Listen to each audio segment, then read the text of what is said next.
শুশ, কেঁদো না সোনা, মা এখানেই আছি, তুমি একদম ভয় পেও না। না, আমাকে ছেড়ে দাও, বাঁচাও, আমার দম বন্ধ হয়ে আসছে, আমাকে আমার বাচ্চার কাছে যেতে দাও। ও, ওটা কি হচ্ছে? এ কি নিষ্ঠুরতা! তোমরা ওকে কুচি করে ফেললে, এরপর কি আমার পালা?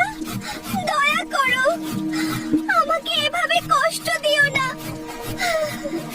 না, থামো, আমাকে আর ঘষো না প্লিজ, আমার শরীরটা শেষ হয়ে যাচ্ছে।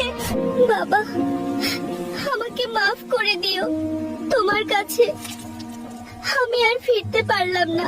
নিজের খেয়াল রেখো, মা তোমাকে অনেক ভালোবাসে।